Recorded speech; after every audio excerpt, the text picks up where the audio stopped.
How do you connect to it emotionally now when you play it live? Is it the same as when you wrote it? Yeah, you go back. You go back to where you were. I think naturally. I don't think you have to sort of put your head in a space. But I think when you sing certain lyrics, you remember where you were when you wrote them, and you remember the mood you were in when you changed that lyric to that one. And it's a bit like playing a film back in your head. You can go back to the place, and feel it. And also, of course, these songs are also written partly about oneself. I mean, myself also, because they have to be. You have to, they don't always just contain one character and one meaning.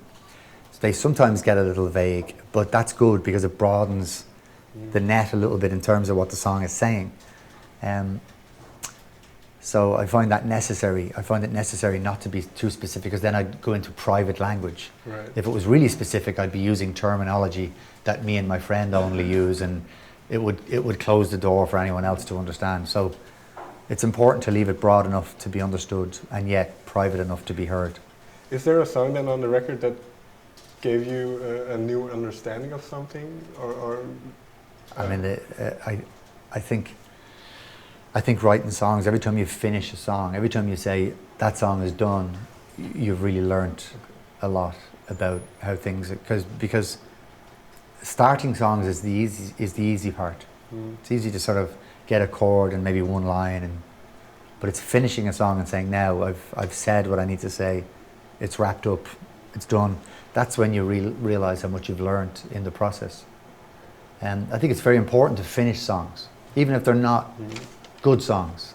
Sometimes it's important just to finish it as an exercise, as an intellectual exercise, to say, okay, so this song has been a little ghost in my head for the last 3 years, and every so often the melody just comes through my head and that line that I wrote. So today I'm going to sit down and I'm going to finish it. I'm not feeling inspired, I'm not feeling charged up, but I'm going to sit down, and as an exercise in using my brain, I'm going to try to finish that song.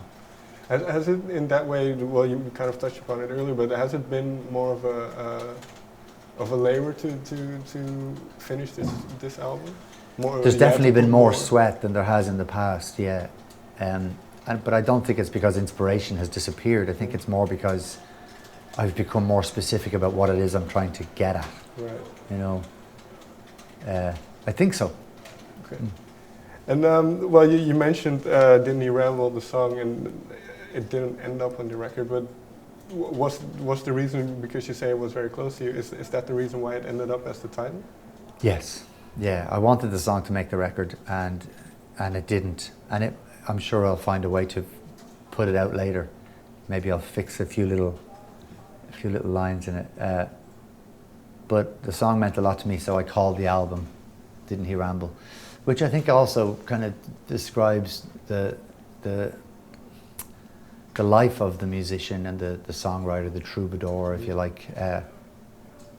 Because although it's a wonderful and glamorous life, and it is, and it's the best job in the world, and I love it, and I feel very blessed, there are sacrifices one makes to do it, and those are friends and family, lovers. It's important to be in relationships where they understand that your work comes first. Yeah. Has your idea of this changed over the years? Say when you started out with the frames and up to now? Yeah, yes and no. I mean, when I was 20 years old, I guess I probably hoped that when I was 45 I'd still be doing it. I guess I hoped, and I guess I probably more than hoped, I guess I intended that I would still be doing it at 45. And at 45 I would hope to still be doing it at 60. But who knows, it's not that long away. And well, you mentioned it was important to you that all of these songs, that you could play them by yourself. Yet they are very fleshed out. There are a lot of horns in the songs. There's a choir. So what made you go for a full sound? Textures. I love to listen to textures. I did record a few songs solo, and I like them, but it's very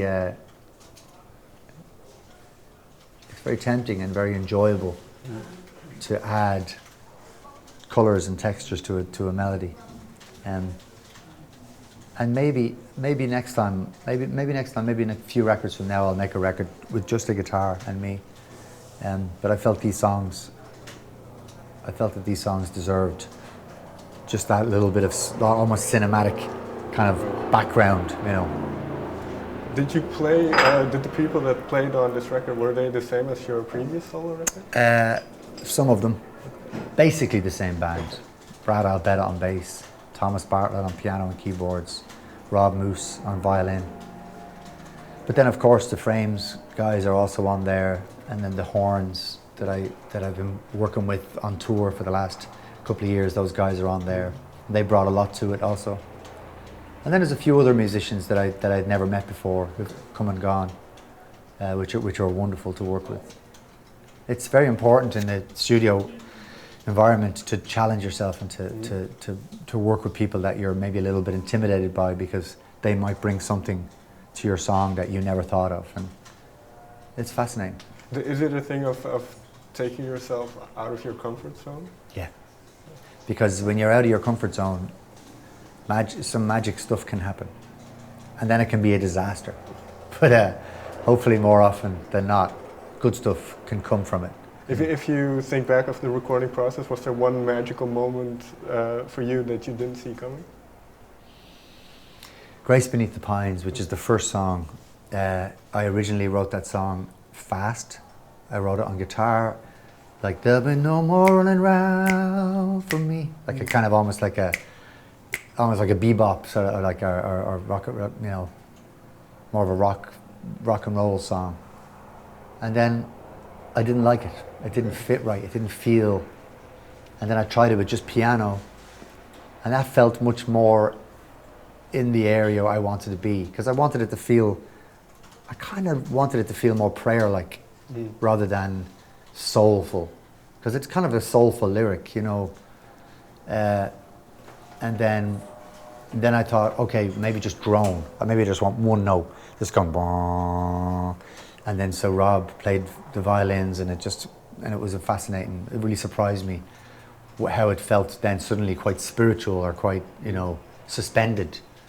And so I enjoyed that. And then the horns played that beautiful line at the end, and I was very surprised and moved by what those guys brought to it.